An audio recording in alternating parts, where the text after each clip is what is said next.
Alrighty. Hello, everyone. Welcome to the channel. Hope you're very well today or night, wherever you are. So tonight we're sort of two Aussies and two Yankees. We've got two Floridians today and two Aussies, even though Dave's in Osaka, Japan. But let's introduce ourselves. John, you want to go first? Sure. I'm John Laspina. I'm the carnivore teacher on YouTube. And I went carnivore over a year ago. I was ketovore for 3 years before that and just keto a year before that. But before all of that, which is 5 years ago, I was eating the standard American diet and I was obese and unhealthy and a laundry list of medical issues that were starting to build up in my 50s. And I have a lot to tell people and share. And that's what I do on my YouTube channel because it's all healed and I'm better. And I feel like I'm in my 20s, all because I eat fatty red meat and eggs. So that's my intro. How about you, Dave? Let's go next. So I'm Dave. My channel is No Carb Life. I've been carnivore now for 20 months. And, in that 20 months, I've, like John, I feel better than ever. I feel like, I'm in my 20s or my teens. And I no longer have man boobs. So that's pretty cool. That's nice. So, Rick. Yes. Well, everybody knows my story. I went on the diet to try to get a heart attack and to prove everybody wrong. Well, I didn't get the heart attack yet, but I did prove a lot of people wrong. And recently, some of the people I know are actually joining me in this journey, although they're too shy to go online yet. But one friend of mine, an ex-vegan, he's not on a carnivore diet, but he's on a meat-based keto diet. And another friend of mine just discovered he had diabetes, so he's asking me for advice. So that's pretty good. And now I have all these videos that I can refer to, the interviews I've done, and some of the videos that you guys have put out there. So it's not just me, the quack. Now, there's other people they can look to. Yeah, that's great. And probably no one better to ask. Actually, Rick's been doing this for 40 years, so there's a lot of experience there on the carnivore diet or paleo diet or whichever way you want to call it, the steak and eggs diet. Myself, I've been like keto for 10 years, almost 10 years, about 8.5 years, and 1 year now. Strict carnivore. So, and it's kept me 9.5 years in remission from blood cancer, which I had in stage 4 twice. And so let's kick it off. Let's see. So I see there's a couple of new carnivores in there. Someone just said that they were carnivore 4 days. So just started carnivore 4 days ago. Marino. Nice work, man. Yeah, good on you, mate. I hope you give it a good try. Any advice for newcomers? My advice always is just take it day by day. Just take it one day at a time. Just focus on getting through the day without cheating, and then the following day your resolve is going to be all that much stronger.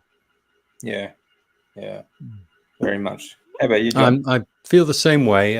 My advice for anybody who wants to start is to ease into it because your body has to transition. You're used to having sugar and carbohydrates and seed oils. And if you do go cold turkey, that's going to be a shock to the body and your body's going to reject and rebel. You may have diarrhea. You may get an electrolyte imbalance. And if you go slowly, take the foods out slowly, add more meats and eggs slowly, your body will come along with you slowly. It'll adjust.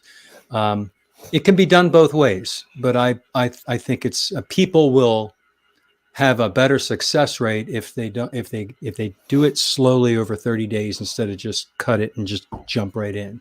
I've heard of a lot of people quitting after day 6 or 7 because they can't take it because their body's giving them all the keto flu symptom type things. If you just go slow, it's better. Yeah.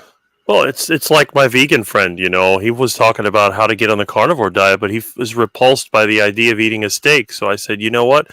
You could take ground meat and mix it with vegetables. Right. What I've noticed about vegetables, when they eat them raw, they're more destructive. But when they're cooked with beef, it seems like, I don't know if it's the fat or just the cooking process, it breaks it down to the point where you can eat it and it's not as bad. But they get in that crazy raw vegan and fruitarian diet and it just makes a wreck out of them. Pretty soon they've got digestive issues and joint pains and everything. And then switch slowly to the carnivore diet. My friend had no bad reactions. In fact, he got rid of the IBS he was struggling with. Right. So that's amazing. Yeah. Yeah, it is. Yeah, like even just cooking the vegetables themselves is going to make it a little bit, going to make them a little less toxic. But yeah, like you said, mixing it with meat's certainly going to make a big benefit, especially if you're going from carnivore, from vegan to carnivore. I just speaking to a young nutritionist over in Poland the other day. She spent 10 years on the vegan diet, and yeah, just she had to deal with eczema and acne and all this other sort of problems that she was having. But immediately going carnivore, the improvements were just, I mean, almost overnight for her skin wise.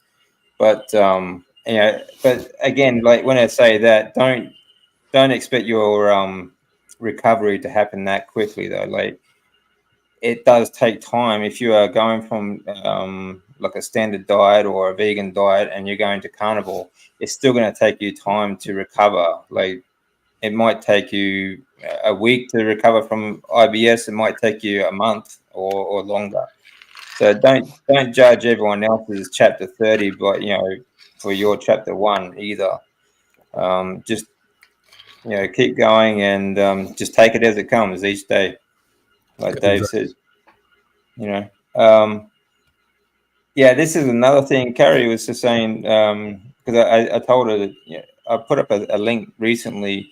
Some of the symptoms, you get a lot of symptoms when some people go carnivore. They undereat. They just don't eat enough food because they pretty much just stick to the same sort of meat portions they were eating when they were on like a keto or a standard diet. And you suffer for it. If you're not eating enough food, even if you're on carnivore, you're still not getting enough nutrients for your body. So that's one thing you should also make sure that you eat enough. If you get hungry, don't worry about fasting until your body will know when to fast. So it can be months, it could even be a year later. Don't focus on fasting at all. Just eat as much as you can, or as much as you are when you are hungry anyway. So always a good idea. Don't starve yourself. We just lost Dave. We lost him. Where'd he go? Here he goes. There he is. He moved over. I was trying to unmute myself and I pressed the wrong button. You just I was wanted to just trade gonna say, positions with DC. Rick there. DC, that point you just made is really important especially about fasting. Like I think people rush into let's try and fast really quickly because everyone's doing OMAD or 2MAD or whatever, and it's like I think that is best left to happen naturally and just eat until you're full. Yeah. And doesn't matter how many meals you eat to start with. I mean, later on you may find like Rick, he sticks to 3 meals. He's had 3 meals a day since he was 15. Okay, so you do what works for you. Some people are 2MAD, 1MAD. People who don't have the bile, what is it? The gallbladder. The gallbladder. They don't have a gallbladder because they had it taken out. They have to eat 6 meals a day. They have to eat smaller meals. Everybody is different. I like your statement. My chapter 1 is not your chapter 3 or whatever. I mean, that is so very true. And as humans, we like to copy other people. You see something that works beautifully in this other person, and you want to have the same result, and it doesn't necessarily work out the same way because your physiology is unique. So that's right. You have to find your own path, and you'll find it through time, trial and error. Yeah. I mean, like, just give yourself time. like I said, you're not going to cure everything in a week of carnivore. You've been, spent your whole life on a standard Western diet, filling up on junk food and all the rest of it. It takes time. So don't worry about all these other great stories, all these stories you see on the internet. Oh, wow, these guys are doing one meal a day and they're lean, they're cut, they're muscly, sort of thing. That's time. That takes a lot of time, So just stick to your own path, Good advice. Yep. Yeah. I saw a question up here somewhere. I'm just trying to find it. If you have a question, anyone, please put 3 Qs in front of it so we can see it a little bit easier. Here's one from Lisa. Is it true the body will not release weight until it heals every health issue you have? No, it's not true. Anyone else want to comment on that one? From what I've heard people talk about, like everything, it's individual dependent. It's just, your situation. From speaking to a lot of people, that's what I've heard or what I've found. I think it's a mistake to worry about weight because there's a lot of sick people that are really skinny. And a lot of times when somebody is too skinny, you say, boy, they don't look well. Or, oh, do you have cancer or something? So I think it's more of, how you feel, how you look, and don't worry about the weight. What difference does it make? But of course, I'm a bad one to talk because I've always been skinny. Weight is why most people come to carnivore or ketovore. I mean, I came to this because I wanted to lose my 35 pounds, which I did. Women, men, everybody, whatever your issue is, you're going to realize that the weight was the minor issue, no matter how much you had to lose, because the other benefits, all of the amazing healing things that eventually happen to you are far superior. And the weight loss is a side effect if you had to lose weight. Now, if you didn't have to lose weight, you'll have the healing. If you're underweight, you'll actually put on weight because it's a weight optimization way of eating. It's not a weight loss diet. But again, like we see on the TV commercials and everywhere, it's everybody wants to lose weight because we have this problem. And at least in the United States, I think it is in the rest of the world, there's a lot of obese people who want to lose weight. So it's the priority. I get it. But you will realize it becomes a secondary issue. The weight loss happens and you're like, oh my gosh, forget that. Look at all these other great things. Oh my gosh. Yeah. So give it time, patience. Well, I think it's your body works simultaneously. All these things happen at the same time. So when you go carnivore, you're also building tissue. So you're building bone tissue, muscle tissue, and connective tissue. So you're actually going to gain that kind of weight. If you're obese fat-wise, then you'll be losing that at the same time. If you're healing health issues, that'll all happen at the same time. It all culminates together. So, when it comes to weight, I don't ever worry about weight. And I've been telling people for the last, honestly, since I started my career as a strength coach, stop worrying about weight, so at 30 years, I've been telling people not, stop worrying about weight because, it doesn't tell you your composition. So you could get down to a point where you've lost a lot of body fat, but you're still gaining weight because you get heavier bones, you get heavier muscles, and that's a lot heavier than fat tissue is. So, if you're really worried about your measurements, is what you should be thinking about. Measure your waist, measure your chest, that sort of thing. Otherwise, just throw out the scale, honestly. Rick, looks like you got a bit of a disco happening there. I got some power problems. I don't know. The power went on and off. Now the other lights don't come on. Ugh. That's all right, man. We can still see half of you. Well, that's what happens when you live in South Florida. And you should see it in hurricane season. You don't have power for days. Power goes in and out, flickering lights. Oh, yeah. Yeah. Genuine question. Oh, there he goes again. A genuine question. I'm actually curious to know if you guys... and then the sound came back. It's so strange. Unbelievable.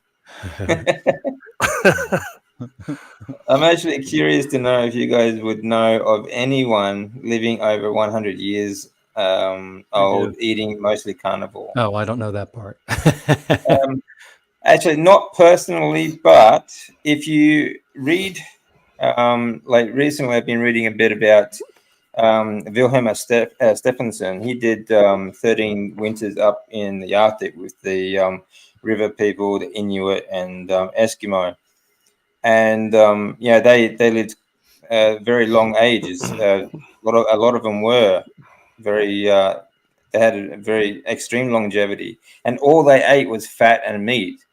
And Stephenson himself, he did that diet for over 6 years, and he said that the only macros that a human needs are fat and muscle meat. That's it.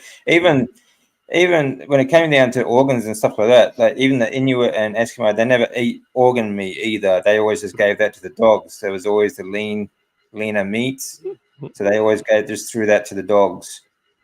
So, yeah, but they were born, raised, and lived on that their entire lives. So they're coming from a different place than we are, because we're coming from the standard Western diet or keto or whatever. So, yeah. Yeah, I know a 102-year-old woman, but I don't know what her diet is. You know, this is relatively new for everybody to say, I eat carnivore. I'm pretty sure she doesn't. So, there are so many variables in longevity.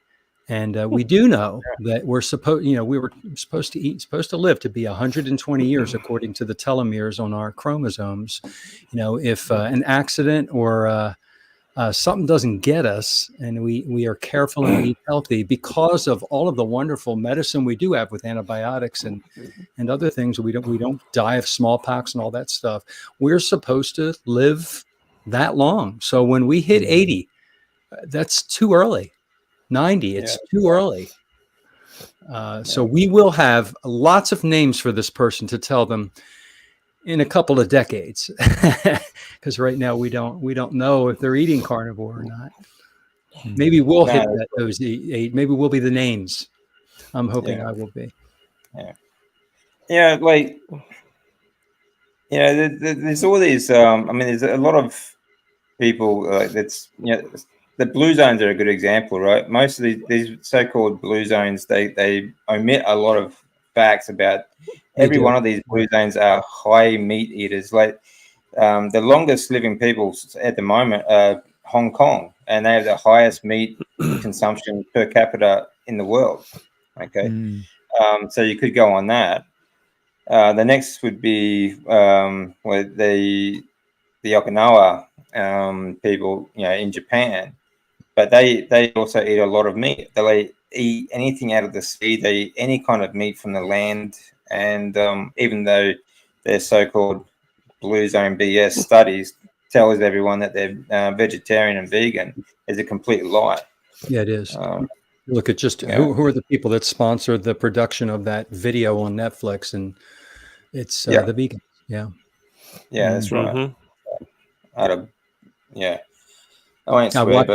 watched that whole documentary, waiting and watching, and a lot of the points they made, they're very good at convincing people, because they mix in true, actual facts. They mentioned that they walk up all these stairs constantly. They stay active. That's how propaganda works. But you got 1% of truth, and 99%. Right. They leave this one little piece out, which is the fact that they eat meat and eggs, and and they took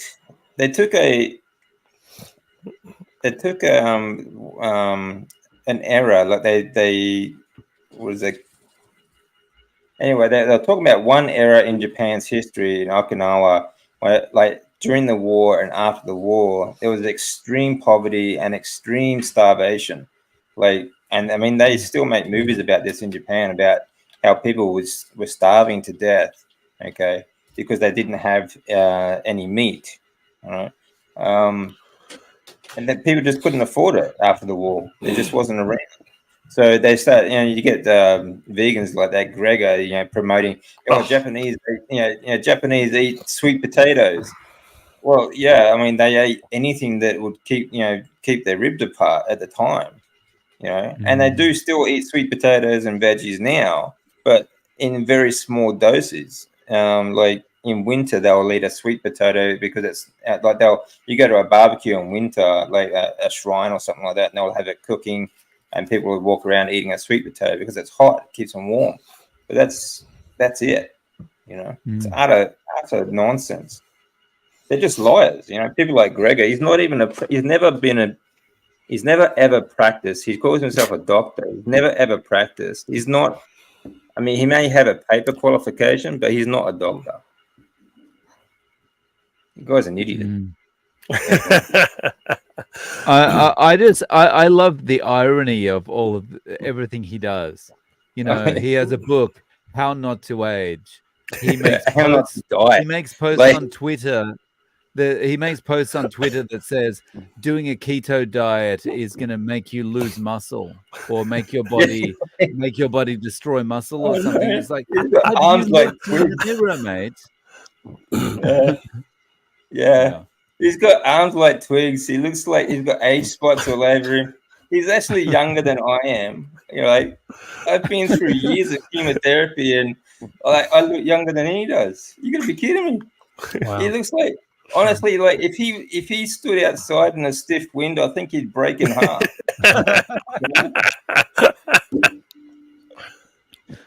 Seriously, how not to age? He reminds me of a bobblehead, and he always seems like he's walking on a treadmill when he's talking. It's quite comical. Yeah, it is. It really is. Yeah, it's a clown world at the moment. It really is. Okay, question. I had a couple of sugar eating days, now back on track, but want to eat all day. Is this behavior going to stop soon? Yes.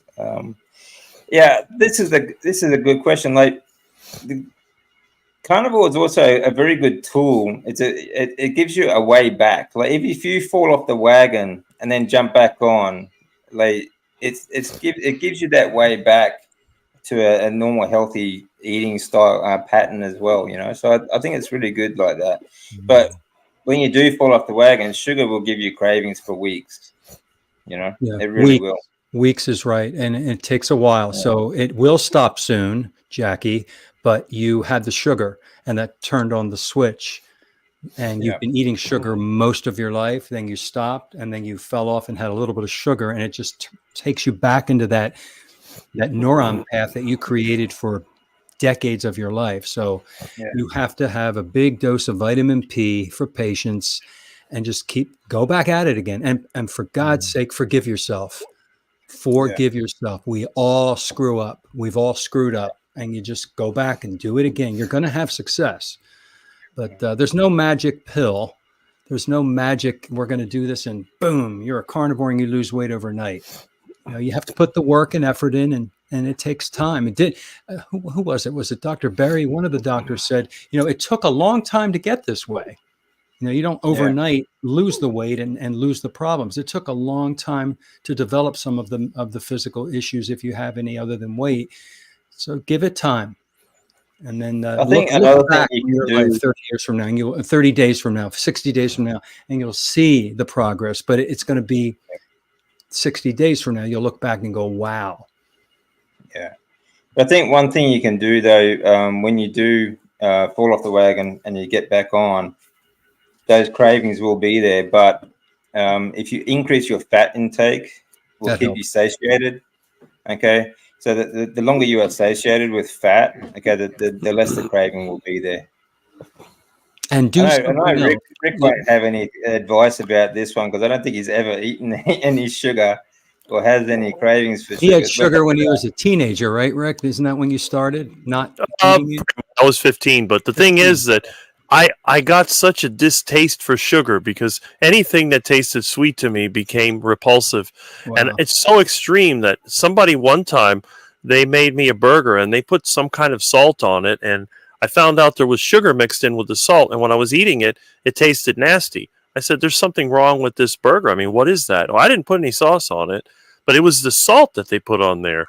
They had dextrose for some reason, and I could taste it. And one time, I'll try to remember what it was. I was drinking some water that somebody had in the refrigerator, and I instantly spit it out. I made a mess in their kitchen. I'm like, what is this?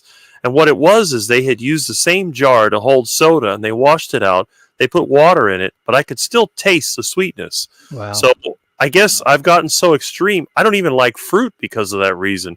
The only fruit I can eat are sour oranges and green bananas, and everything else, I just want to vomit it up.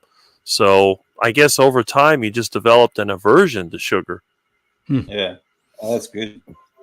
But you, Dave, how do you deal with the cravings? So, I mean, this kind of, for me, this just sounds like Jackie's having kind of restarting symptoms, because as John said, it's like turn that switch on, being on the sugar for a couple of days. So yeah, I would just go, if you feel hungry all the time, just go with it, as long as you're eating fat and as long as you're eating meat and that kind of thing. Just keep going. Keep yourself satiated, eat as much as you need. And in 30, 60 days, you'll be looking back going, that sugar that I had for the 2 days, that's a distant memory. Yeah, exactly. Yeah. All right. Have you heard of anybody getting benefits from drinking blood? Who was it? The Masai Mara? Who was it in Africa? They drink the Maasai. Blood. The Maasai. Yeah, the Maasai. Yeah. The Maasai drink blood with milk. They mix it with milk. I think the larger size of benefit you get from that. I'm not saying like go out and become a vampire or anything, but during the growing years, I think this is really important. So these children that grow up like the Maasai, they're all very, very tall people. And it seems like some of the native Indians in America, they would celebrate a kill by drinking blood and things like that, and mixing it with milk. They grew up with that sort of stuff, and the Inuit and people like that did it as well. So I think that largely the main benefits you would get from that would be during your growing years, and that's why they were all so big, so tall, and so strong. I'm not sure you'd get a lot of benefit from it now. Anyone else want to comment on that? I've heard there's a lot of electrolytes in blood. Like years ago, when we didn't drain the animal, we didn't have devices to hang them and drain all of the blood. So when they had a kill, they would just cut it, and it was full of all the blood as well, the meat. And so or we also drank puddle water. We got we had a lot of our micro minerals and electrolytes that we need, and our ancestors got a lot of it from that. Now we drain our beef cattle. Everything is drained, and the ground through agriculture is depleted of magnesium and a lot of other electrolytes, and so we now have to add it. Yeah, that's true. Yeah, I've never had an electrolyte problem, even though I don't use electrolytes. I just eat meat, and I never had a problem. So I guess it depends on the person. It does that too. Yeah. I think it like with Rick too, he doesn't drink too much water either. One problem people do have holding electrolytes is they drink too much water. Again, you sort of flush out your body. Yeah. So there is that balance. It's something you need to balance out as well. So eczema developed 4 months after starting carnivore. Could my iodine deficiency be the cause? I would say probably yes. After taking iodine supplements for 3 months, it's going away finally. Yeah. So I'd say that probably is it. You might find you may not be eating enough on the carnivore diet, which is probably why you had the iodine deficiency. Maybe eggs, more fat, and that sort of stuff. Anyone else want to think about that? Also, what is the phrase about correlation versus causation? You can't just assume that the eczema is connected to the carnivore diet because it just happened to happen 4 months after you started carnivore. We don't know that that's the actual cause. Well, the other this thing is something I'd say you'd have to ask a doctor. I don't know the answer to that, but I do know you can't always assume that it's connected all the time. Yeah. The other thing is that there is a transition period, and I think there needs to be at least 3 months transition. When you change your diet, it doesn't matter what diet you go to, whether you go from standard American or standard Western diet to a vegan, or from vegan to carnivore. There should be at least a 3-month transition period, because your body is going through a lot of changes hormonally. Okay, and you're being bombarded with all these nutrients and everything like that. So your body's going to go through a lot of changes. So that would spark anything like that. If you have an eczema problem when you first start, that may trigger. So that's something you just have to ride out. 4 months is not very long to be on carnivore diet. So, give it time. And if you need to, like you said, supplement with the iodine, that's fine. I mean, through the transition period, especially, you may need to supplement with different kinds of supplements like electrolytes or something else. So at the beginning, people need you're flushing out. For every molecule of water holds a molecule, and sugar holds a molecule of salt, and you're flushing all of that out when you stop eating carbohydrates and sugar. And unlike somebody who's been doing this for a long time, if you're just starting it, your body's adjusting. Everything is trying to balance itself out, and there is an adjustment period. The mitochondria have to adjust. You're becoming a fat burner and not so much a glucose burners, or you're learning how to be a fat burner. So that takes time. All of that takes time. So patience again with that. Yeah, that's right. It takes time. I saw something on Facebook. 117-year-old. She eats 3 ounces of steak, 2 raw eggs daily. Actually, I do remember that story. Actually, that was in I forget where I saw it actually, but I do. Yeah. So, yeah, I think Rick, he's going to live to 150. He is. He started way before we did. He didn't want it, but he's going to make it. He might finally get his heart attack at 150. Rick is a really unique guest to have on any show, because nobody comes from your perspective, Rick. I mean, I don't know anybody who has eaten. And there's that woman in Canada. She's 80 years old. Yeah, but you're it, man. You're like the guest star on every show, because your perspective, it's fascinating. Everybody wants to talk to you to find out 40 years of only eating carnivore, and look how healthy you are. Well, I did have a 7-month vegetarian vegan phase, but that only lasted 7 months. At what time was that? Before you were 15 years old? That was in 1993. I was 24, 25. Oh, okay. You took a break and did that and tried it. Yeah, I was trying to prove. Well, there was a couple things I was concerned. Everyone had me afraid that I was going to get colon cancer or something like that. And then there was this whole idea that if you don't poop enough, you're going to get colon cancer. And I got sick and tired of hearing it. And after Hurricane Andrew in 92, I was eating only meat, nothing else, no dairy, nothing. I just ate meat every day just to see what would happen. And I was fine.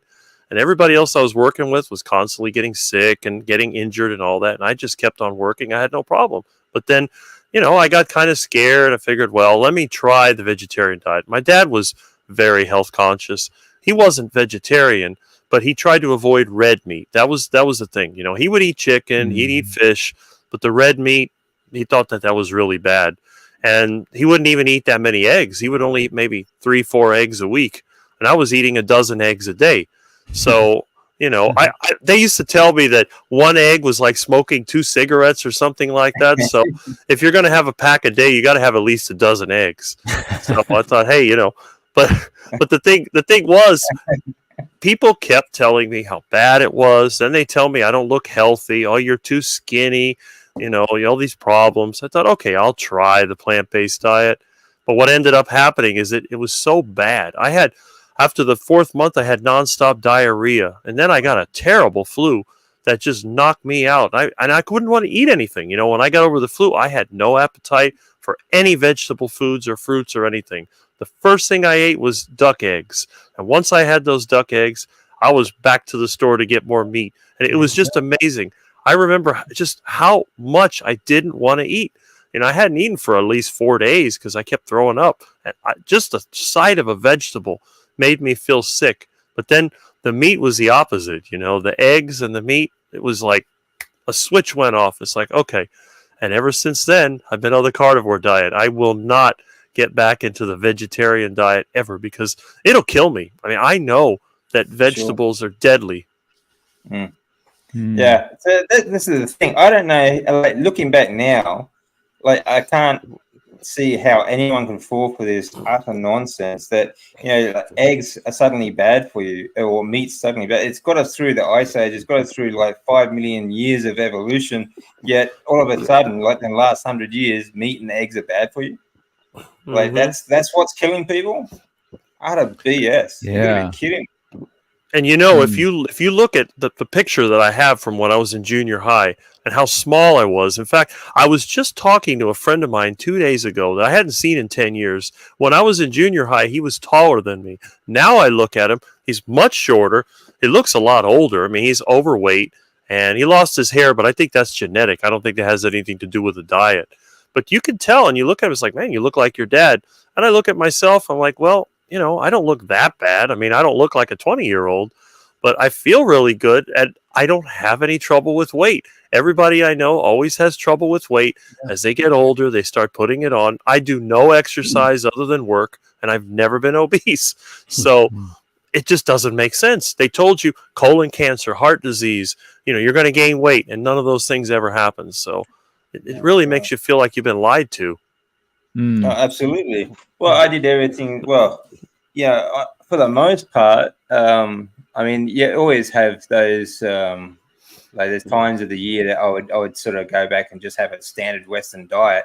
But for the most part, I did everything right. I followed the guidelines. I followed my education, lean meats, low fat, all that sort of stuff. And all that got me was blood cancer. So it's complete BS. And yeah, we've been lied to. Simple as that. Okay, question here, guys. I have a new neurological issues. I've started taking ketone IQ daily. I guess that's a supplement. It's an exogenous ketone to boost my 16 to 18 hour intermittent fasting. Yeah. Okay. That basically she's giving herself extra ketones to help with her neurological issues. Does she have a question though? I don't see the question though. She's just kind of sharing, and it seems to be working. Well, if it's working, I mean, yeah. If it's working, like again, when it goes to fasting, like Rick, he's never fasted. He has 3 meals a day. I don't think that people need to fast, honestly. Depending on where you're coming from as well. I think just listen to your body as well. Like, eat when you're hungry and then don't when you're not. Simple. It's very easy. That's what I love about the simplicity of carnivore is fantastic. It is very simple. Shopping, cooking, eating, the time it takes is very simple. And I do OMAD most days, but if I feel hungry in the middle of the day and I feel like, I could just go some more ground beef or whatever, or a couple of eggs or whatever, I eat. I don't have any rules around it. Yeah. I have big news. I had my first CAC scan after being on the proper human diet spectrum almost 9 years. Zero. Hey, nice work, Carrie. That's great. How old is this person? Yeah, that's awesome. That is great. I'm the same. I mean, I have a lot of tests done every year because of my condition, and that my CAC is 0. I am my heart went through a lot of damage after the chemotherapy and everything like that. So to be that healthy, my heart is actually great. 10 years younger than my age at the moment. So that's incredible. DC, I think Todd had a super chat question. Could you have a look at that one? Is there a super chat there? Yeah, if you go into Starred. Starred. Okay. There we go. Good on you, Todd. Okay, question. I was asked in a comment by why after eating 1,200 ribeyes in the last 14 months, do I not have butt cancer yet? Is it possible to eat too many ribeyes, asking for a friend. Asking for a friend. Love that. No. Yeah, I think you're safe there, Todd. I think you're safe there, mate. Yep. Ribeyes. Okay, another And you question ask from people, Todd. what is your favorite cut of meat? And everybody I know, ribeye. Mm-mm. It's like the Yeah. perfect. No, what's yours, Rick? T-bone steak. Well, similar. You got the Yeah. salt. You got the fillet side, and you've got Mhm. the other side. But I just love the fat. The ribeye has such an amazing flavor. I like. Awesome. I just like, honestly. I just get whatever's fatty. I love lamb. Lamb is really Lamb's good. It's good. very fatty. Yeah. And I like chuck steak. Chuck steak is really cheap. Chuck eye. And it's full of fat, so I love that. The steaks I bought in Japan, they were fantastic. They were, I think, actually might have been ribeye, but they were very fatty and just fantastic meat over there. Absolutely love it. Has anyone here bought a whole chuck roll and carved it up themselves? No. That's No. normally the way I would do it. When I had enough money and it was Yeah. cheap, I just buy the whole chuck roll and then I Yeah. cut it up. You get some tender steaks and some tougher ones. I prefer the tough meat for flavor because I eat Yeah. it like a normal person would eat an energy bar. I cut a piece of meat, I'll cook it on the engine and just chew on it. I don't even use a knife or fork most of the time. I love that. Yeah, I forgot to tell you. Like, people probably know this, but Rick likes to cook his steak on an engine, a car engine. Okay, Mm-hmm. not the fry pan. No. Is this the van, Rick? The van that's not doing so well right now? Is that the engine you're cooking? Well, normally I do it in my 69 Charger because they got the exhaust manifolds that come up. You can put them right in there. Oh my god! My old diesel truck with the 7.3 IDI, I know how to cook on that one. In the van, I just figured out how to cook on it. You can cook between the turbo and the exhaust. And there's a little panel you can remove on the inside to get to the engine. So when you cook in the van, you don't even have to go outside. It could be raining and you could be cooking right there. Oh my god! Do you use a cast? You put the cast iron in a spot and cook? Is that what you're doing? Normally, I have these stainless steel containers that I made. Okay. And what they are, I used a pressure washer to inflate them. So what it is, it's like a clamshell, and you put it together. And then what I did, I put it inside of a wooden mold, and then I injected it with a pressure washer, and it puffed out. And then you just put the food in there, and you clamp it together. It may leak a little bit, but it seals up good enough because one fits inside the other. And when I'm really in a pinch and I don't have it with me, I'll just get some aluminum foil and a piece of meat and wrap it up and just stick it right on top of the exhaust manifold. If you drive for 30 or 40 minutes, it cooks to perfection. All right, And I'm taking a field trip to Miami. I'd love to see this. Can you imagine seeing this, filming him doing all this, the amount of views he would get? This is fascinating. I put a video on my channel about one time I was cooking. I was cooking it and eating it. Yeah. Oh my gosh. Oh, I do some crazy things. I make my own diesel fuel, and I don't know. The thing is, I have a lot of vegan and environmental friends. And I've always been public enemy number one because I drive big V8 engines and I live in an old house. Everything I have is old, and I started to sit down with them. I said, look, let's compare your lifestyle to mine. The amount of garbage they throw out is unbelievable. If you've ever seen the vegan waste is unreal. In my yard, I throw nothing out. I have a rule. We don't put garbage in the kitchen because it'll stink. So what I do, the food scraps I have, I throw out in the yard. I let the ducks pick through it. And whatever the ducks don't eat, I rake it into the compost pile and I grind it up with a lawnmower. I got rid of my lawn years ago because I think it's a waste. To me, I would never have a lawn unless I had livestock. Because the actual origin of the lawn is livestock. Mm-hmm. It's just that people wanted to look like the wealthy because they had these estates. They'd have sheep or goats or cows or whatever. So now we have these stupid yards that have grass, and then you got to push a ridiculous lawnmower, or most of the time they just pay some other people to do it because they're too lazy to go out there in the hot sun and mow the lawn. So I turned my yard into a food forest. I got rid of all the grass, planted a bunch of trees. I got a bunch of vegetables there. I got bananas, I got oranges, I got coconuts, all kinds of stuff. And I give that stuff away to my friends because they love it. The bananas I have, they're just so much better than the ones in the store. And I don't even really eat them myself. I give them away. But what nobody eats, I give it to the ducks. The ducks will eat anything. And if you live in Florida, you know we have lots of Muscovy ducks. People consider them to be trash. You know, they're like pests, but they produce really nice eggs. And if you cook them right, they're really tasty. Love duck eggs. They're great. Yeah, Mm-hmm. that's cool. I agree, Rick. Like if you want to have a lawn, buy a cow. But exactly, you know, when I move and I live somewhere, either in Florida or wherever, and I have more space, at least some acreage, I will definitely, if I don't have cows, I'll get goats or some other small ruminant, because then I don't have to cut grass. The only thing I'd have to do is maybe trim around the fence, knock out a few weeds that pop up, and just let the animals do their job. And the best part is that you're not burning fuel. They're eating the stuff. They're converting it into poop, which is basically compost. And helping the ground. And helping the ground. You don't have to fertilize. Right. All you got to do is put a little water when it's dry, and they'll take care of the rest. So and you can eat them. Then you can eat them. You can milk them.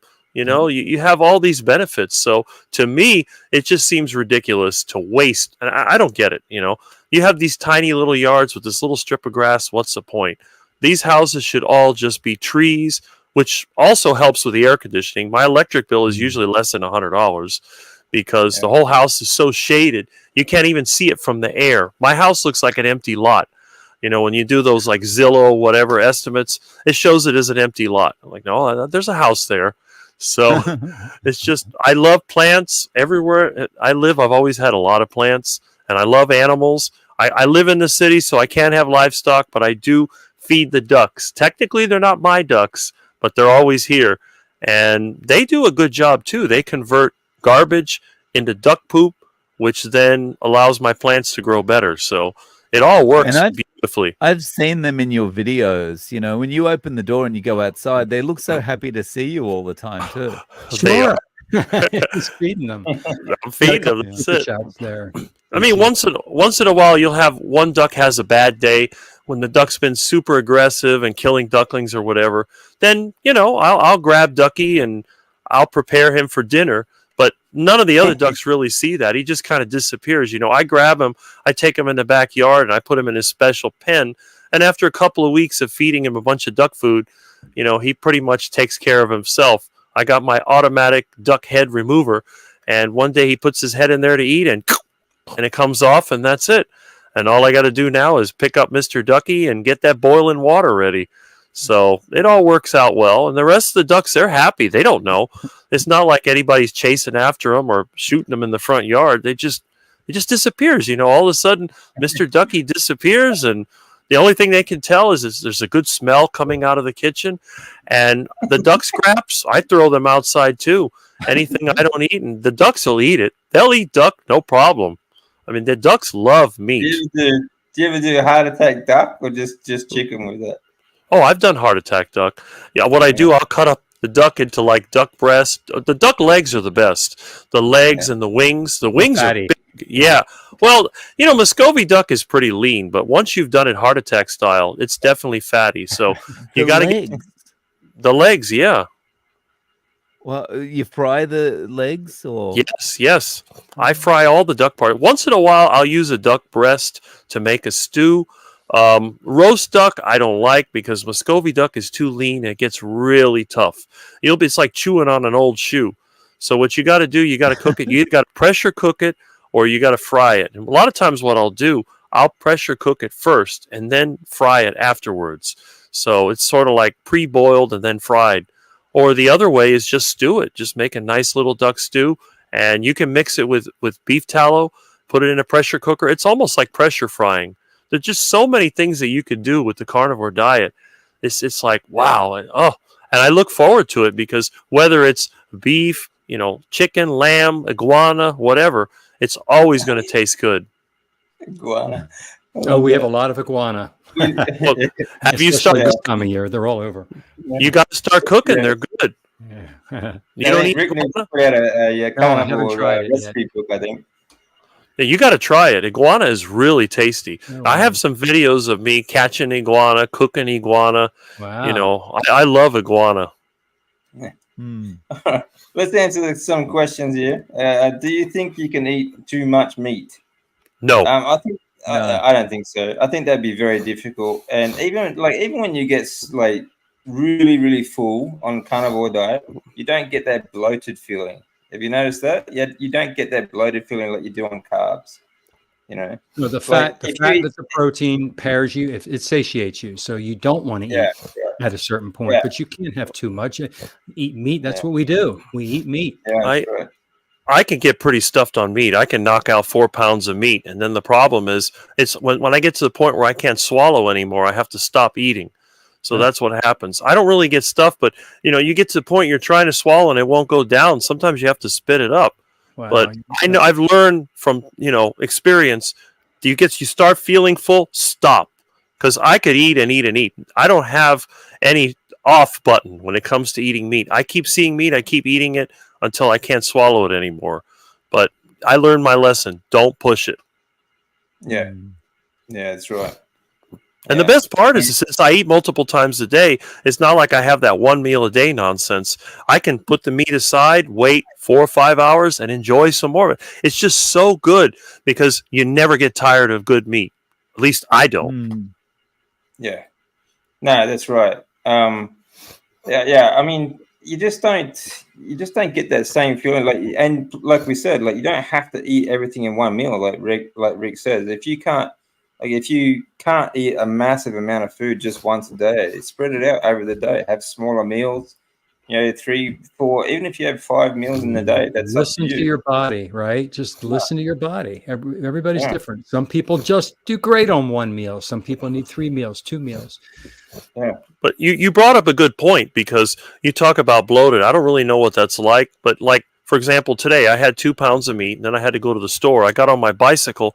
I ate lunch, and about 20 minutes after eating lunch, I was on my bicycle riding to the store, 6 miles round trip, and I was fine. You eat food sometimes and you just get tired. People I know that eat, they get tired and they're like, oh, and they're dragging. They eat their lunch, and then by 2 or 3 o'clock, it's like they have no energy.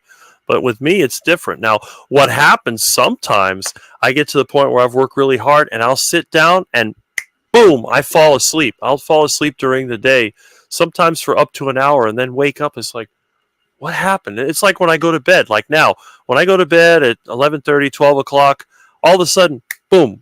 And then I wake up in the morning. It's like, oh, what time is it? Oh, it's around 7 o'clock or whatever. I try to sleep till 8, but it's totally different. I don't know how to describe it.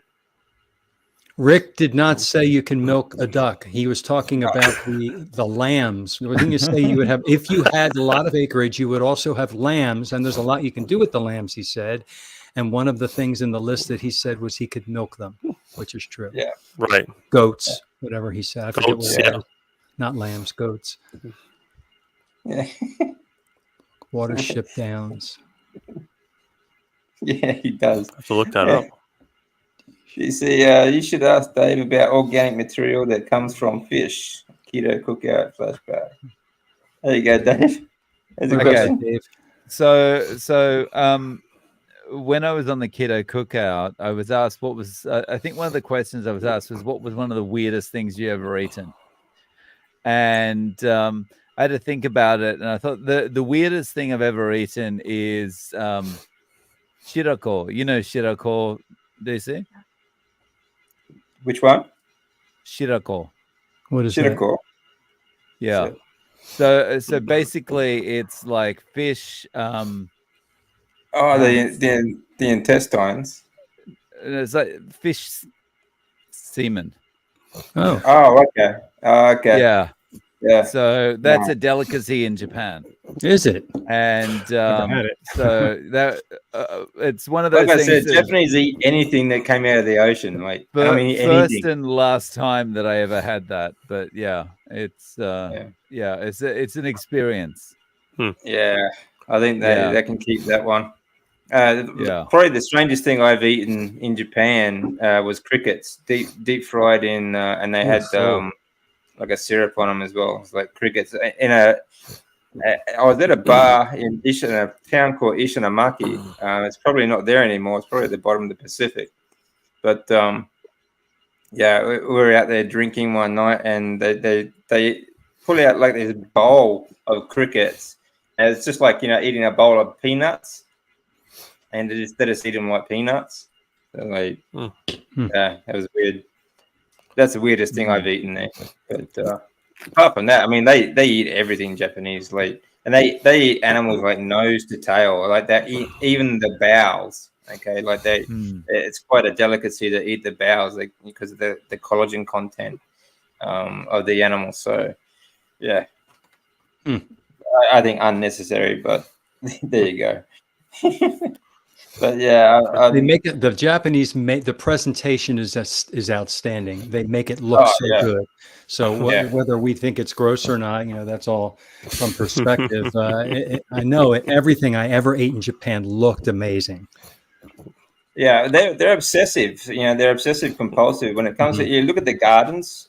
Oh, like everything, the way they control the growth of the gardens, the trees, like even like down to the bonsai trees, everything like that. They're very obsessive compulsive people, and everything has to be controlled. And like the way they decorate, if you go to, like, you don't see it too often, but if you go to a very high end sushi restaurant or anything like that, like a Japanese traditional restaurant, their meals like a real sushi chef, the decoration, the way they prepare and present the food is absolutely incredible.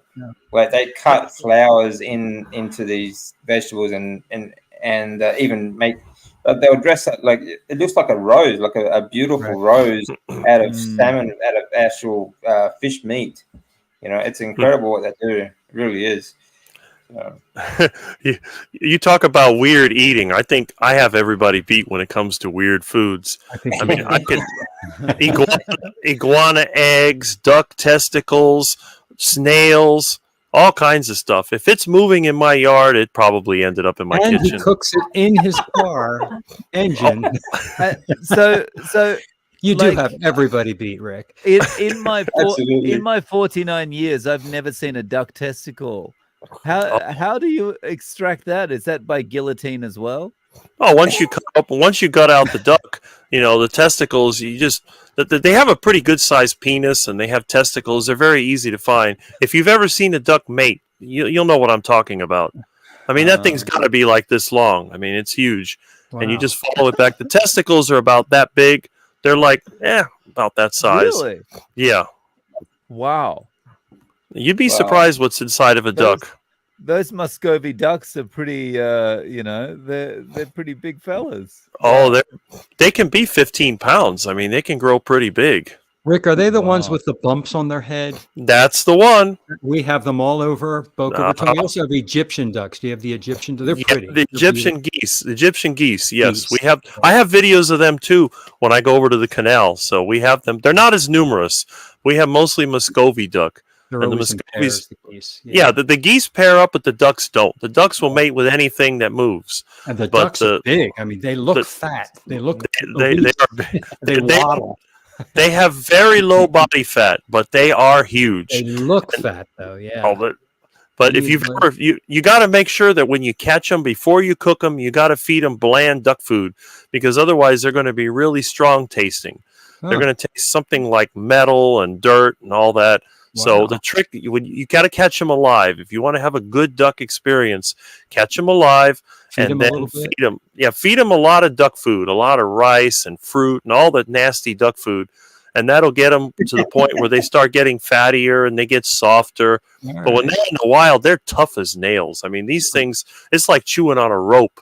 It's like turkey flavored rope. That's how bad it is. But feed them all that nasty duck food, rice and fruit and stuff. That's right. All the stuff that people eat. That's what you want. So if you want to get them nice and soft and more flavorful, that's what you do. Now, fruit is actually the best. If you want your duck to taste really good, give them avocados and mangoes and bananas and whatever you have laying around for at least 2 weeks. And then when you kill them, they're going to be a lot easier to process. But if you just shoot one at the canal and you try to eat it, you're going to spit it out. It's nasty. It's like when you make escargot, you got to get the snails and feed them clean lettuce and good plants, not the wild stuff that they eat because it's toxic. So you got to feed them very bland foods if you're going to make escargot. And we used to have tons of snails here, but I guess after Rick ate too much escargot, I got rid of the snail problem. And then the ducks eat most of the bugs and snails anyway. Yeah. They ate all the grasshoppers, ate all the snails. So my little garden, my tomatoes and my vegetables, they do really, really well. And when my vegan friends come over, they're happy because I don't have to use any pesticides.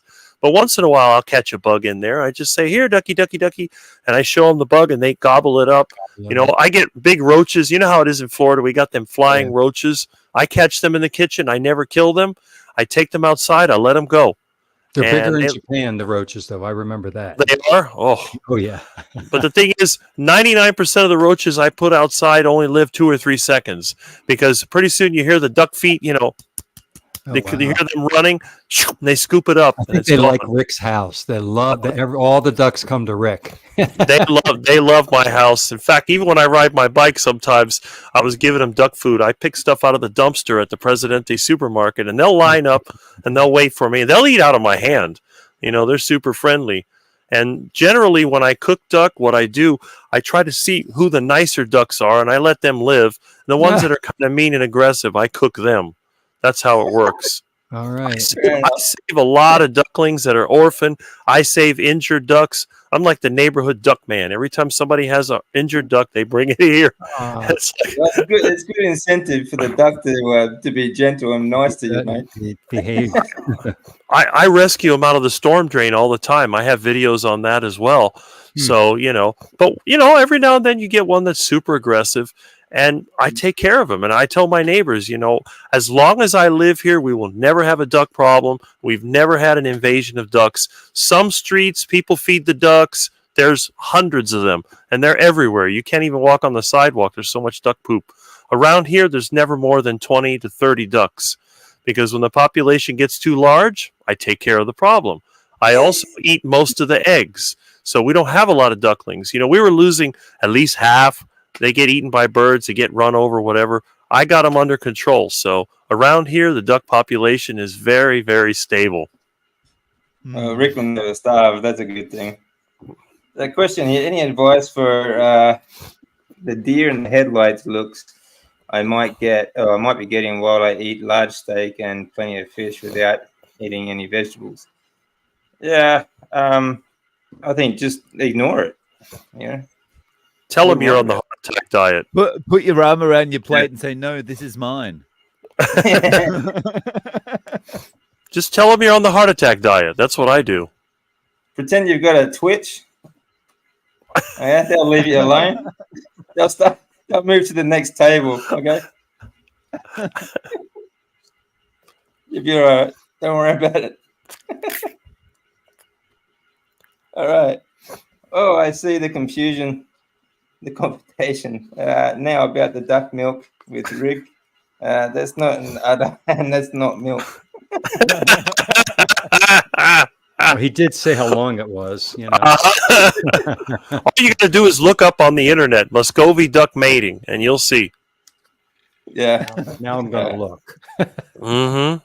Or just go outside if you live where they are. They mate all the time. That seems to be their We pastime. have lots of lakes and ponds, and they're all over the place. And they're smart. The Muscovy ducks are smart. The Egyptian geese are stupid. They get hit by cars like crazy. It's amazing. Yeah. Yeah, well, I don't think ducks are really known for their brains, but The bird brain. yeah. So, yeah, but at least you're surrounded by food, you know, and that's a good thing. Yeah. Rick's living off the land, basically. Oh, I love those. Every time I see a duck, I get a good feeling. I love ducks and I love iguanas. And people that I know a vegan friend, she's freaked out every time she sees an iguana. The thing terrorizes her because it has those big claws on it or whatever. She'll call me up and say, get that out of here. Get it out of here. Oh, I thought you were a vegan. Live and let live. No, it has to be taken out of here. I said, well, you know what I'm going to do with it when I get it? I don't care. Just get it out of here. So, yeah, I got a big one from her place. It's over 4 feet long. That was a delicious iguana. Oh, it was so good. I couldn't believe it. The bigger the better then. What's that? The bigger the better then? Well, usually it depends. Iguanas are basically plant eaters, so they don't get the toxic buildup like an alligator would. So yeah, the bigger they are, they tend to be a little fattier and they tend to be more flavorful. So, have you eaten alligator? Yes, I have. Yes. Do you didn't catch the catch this one alligator? yourself, though? That's my question. I didn't catch the alligator because alligators are regulated by the state. And you have to get a stupid Oh, okay. hunting license or whatever. But I have friends that go gator hunting and they give me some gator meat.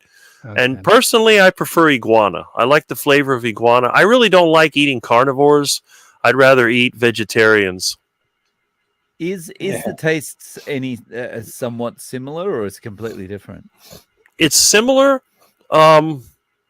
There's a slight difference. The gator, it's a little fattier, I have to admit, but it tends to be a little more metallic in taste. You know, it's like if you cook something, and I don't think it was the pan it was cooked in, because the other problem is a lot of people I know that catch and cook gator, they normally fry it and they use disgusting breading. Yeah. And they ruin it. It's terrible.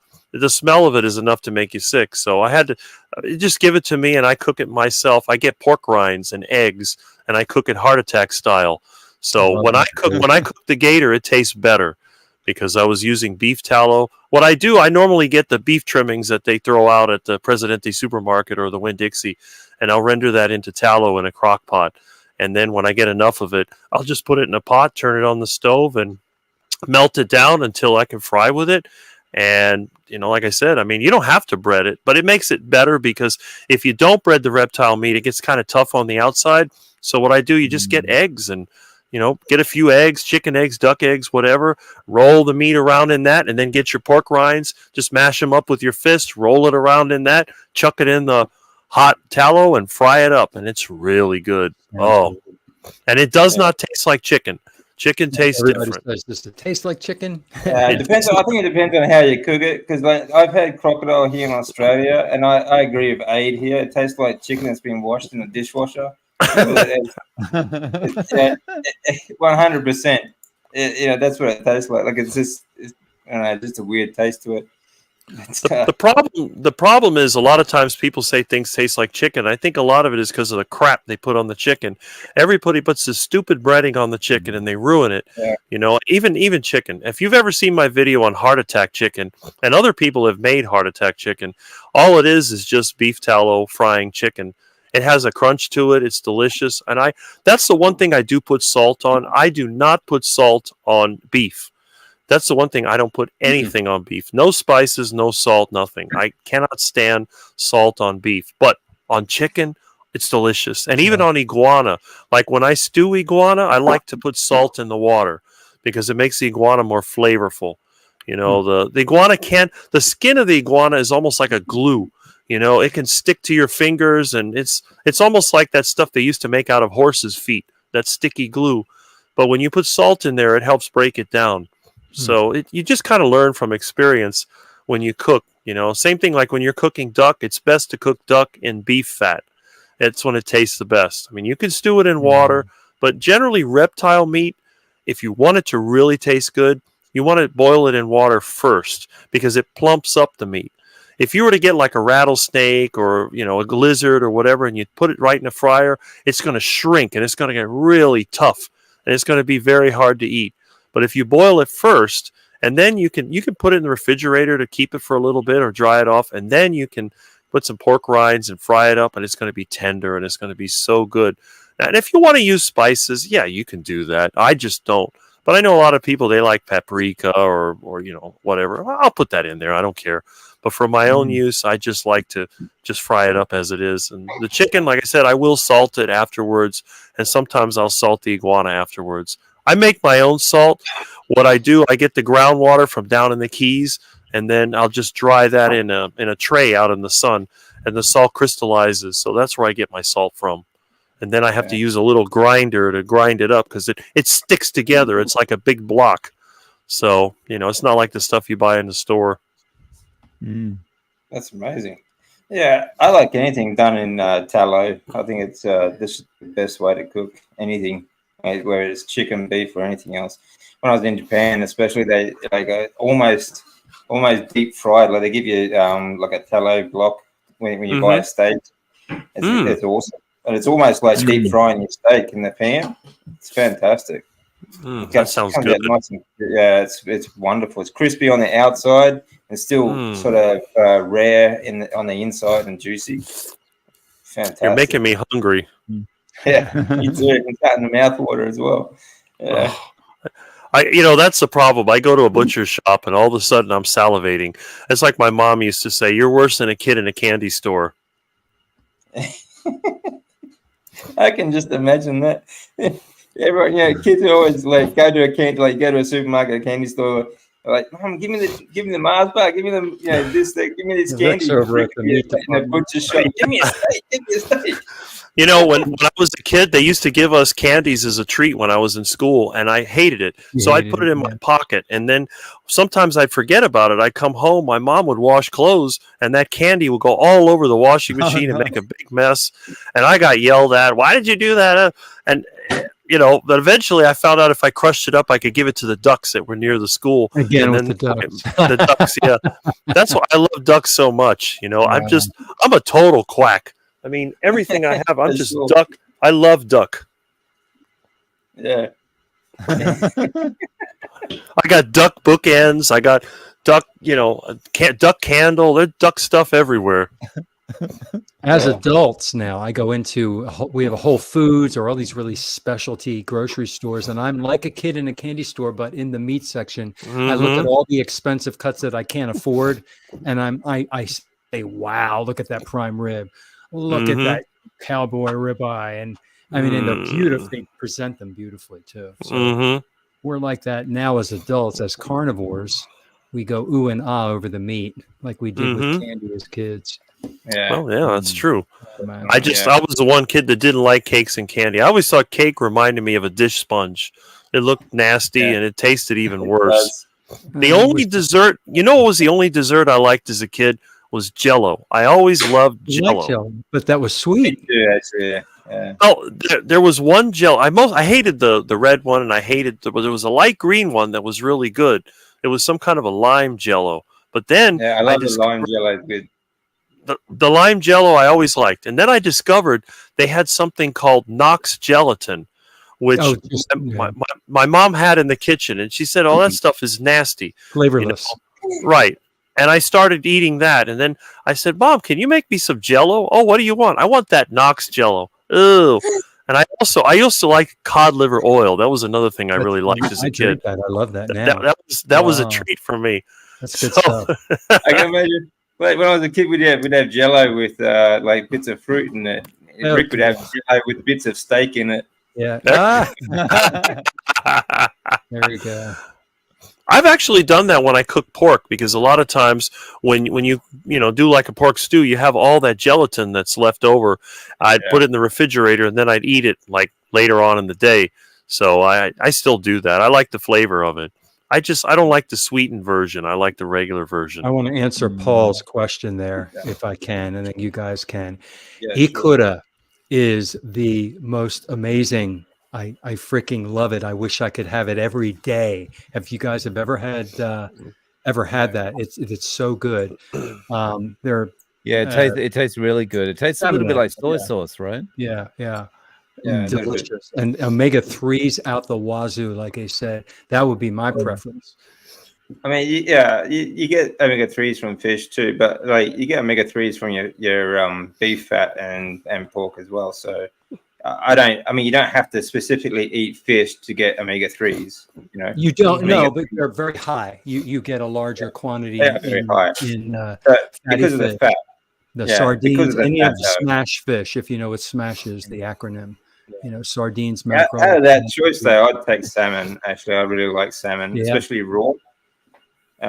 Eating raw salmon, I love it. Yeah. When I lived in mine, but I make it rare in the middle. I love it rare in the middle. When I lived in Key Largo, we did a lot of fishing, so I ate a lot of seafood, and shrimp was one of my favorite, especially heart attack style. That stuff is so good. It's addictive. You get the pork rinds and the eggs, and you put that on the shrimp, fry it up. Oh, you just can't stop eating it. I could eat like 4 pounds of that stuff and still be hungry. Yeah.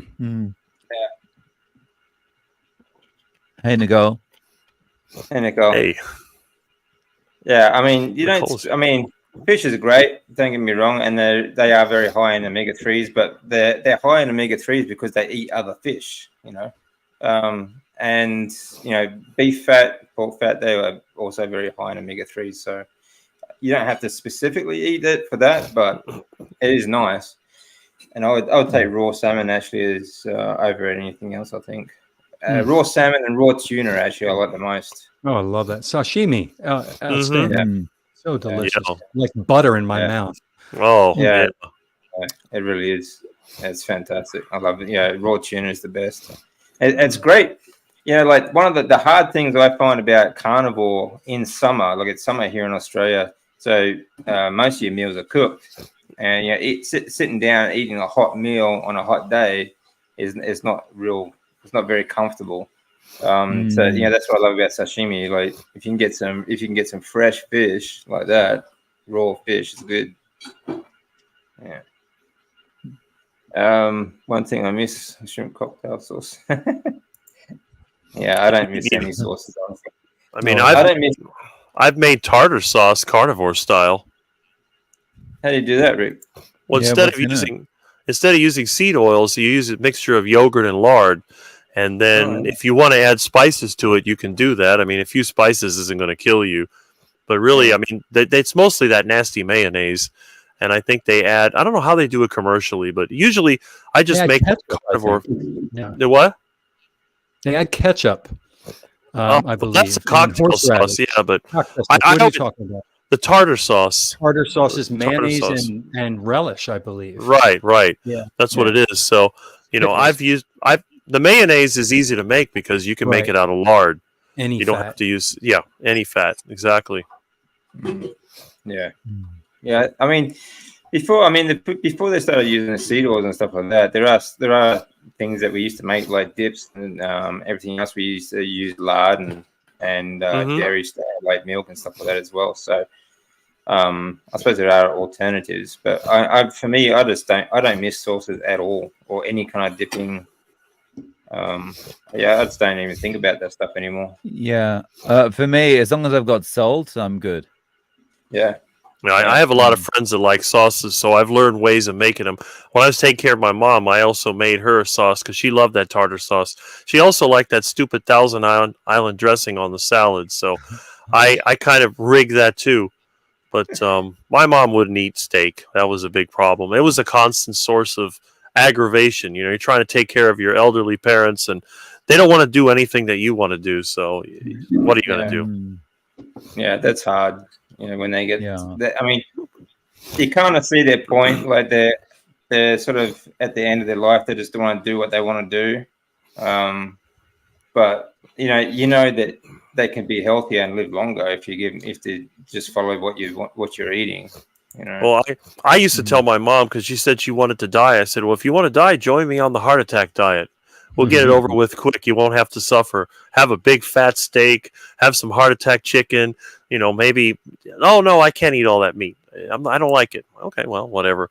But hey, if I am in the point when I get old and I'm ready to kick the bucket, I'm going to make sure that I can get as much steak as I can so that I get my heart attack much faster.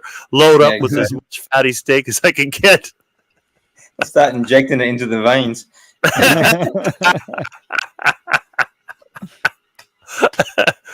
Oh, that's the best part. Just loading up with meat. Yeah, absolutely. I agree. I think like the longer you're on it as well, like you just don't.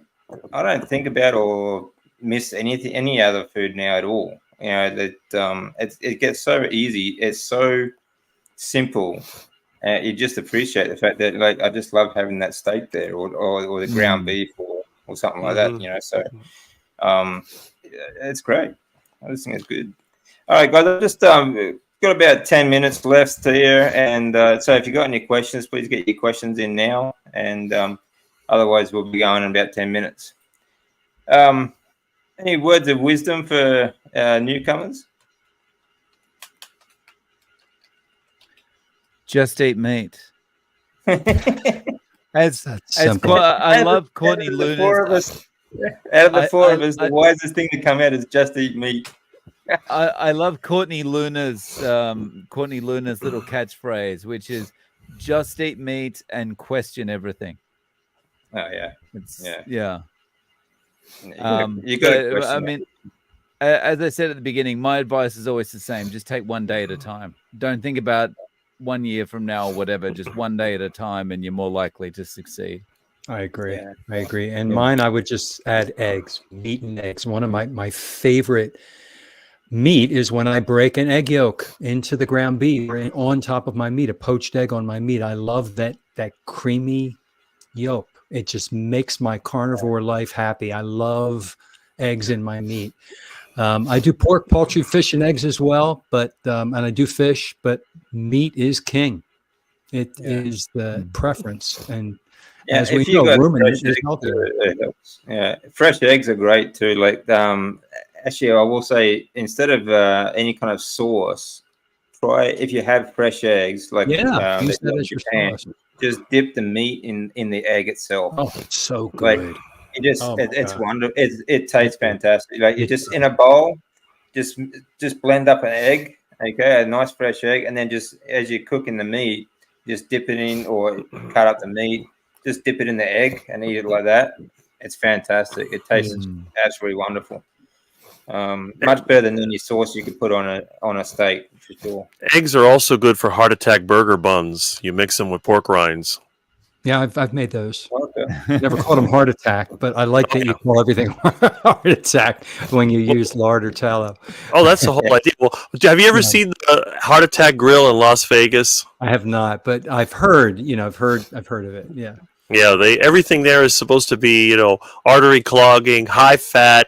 Everything's cooked with lard.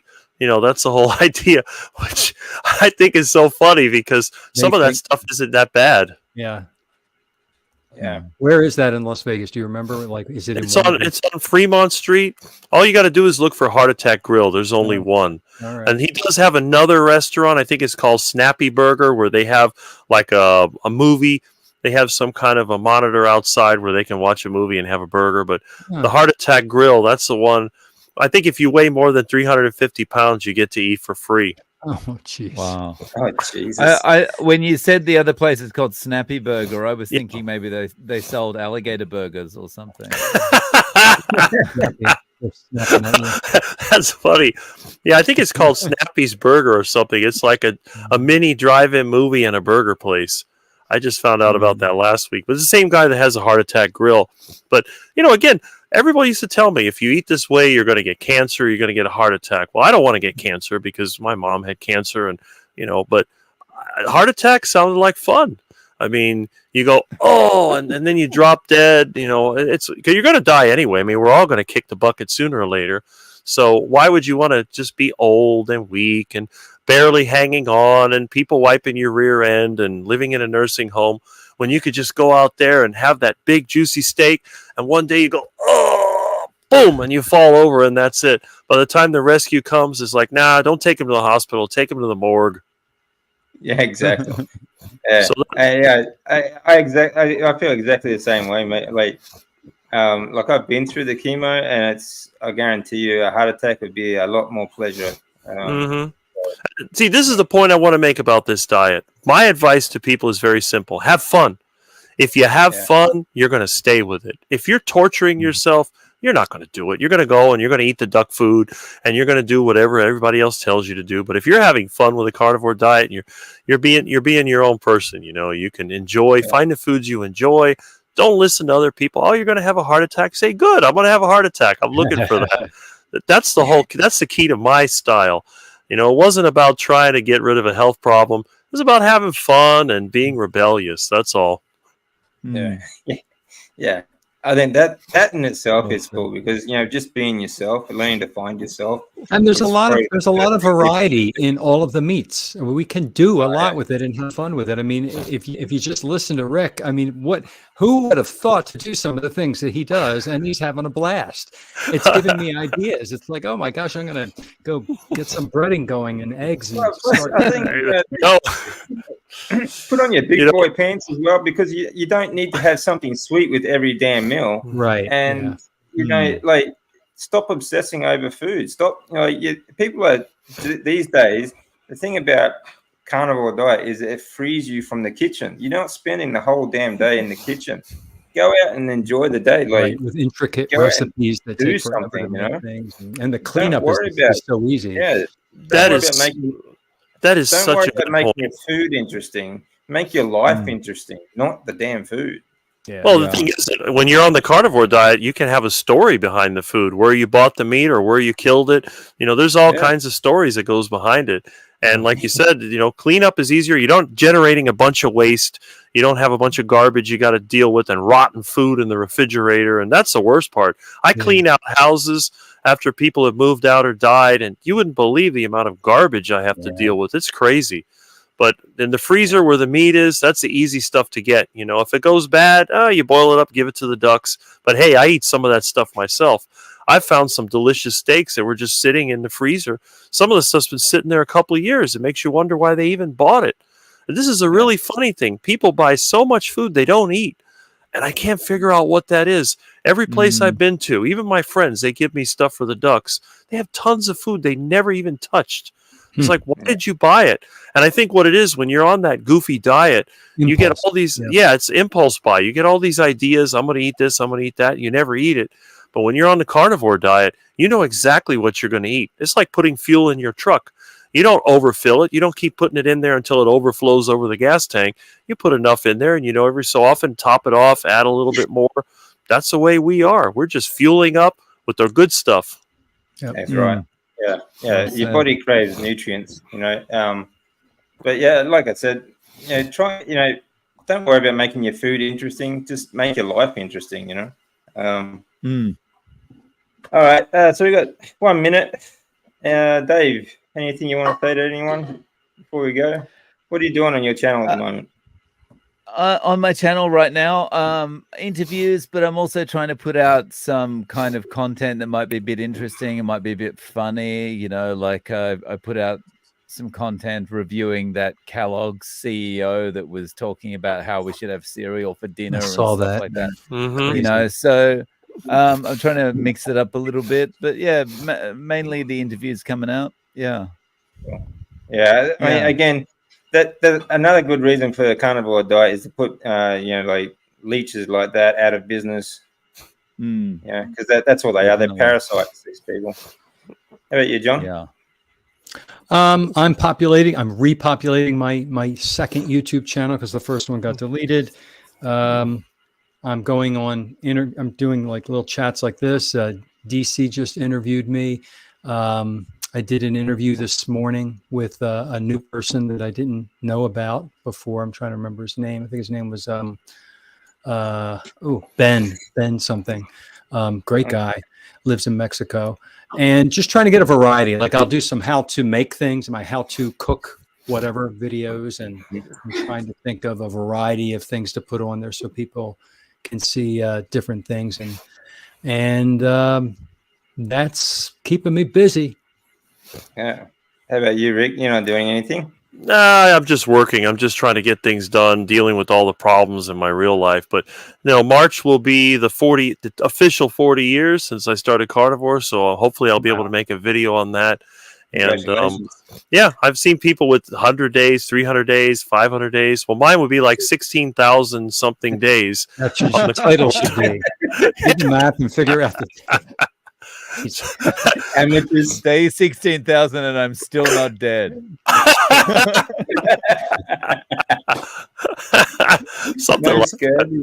No scurvy in 16,000 days.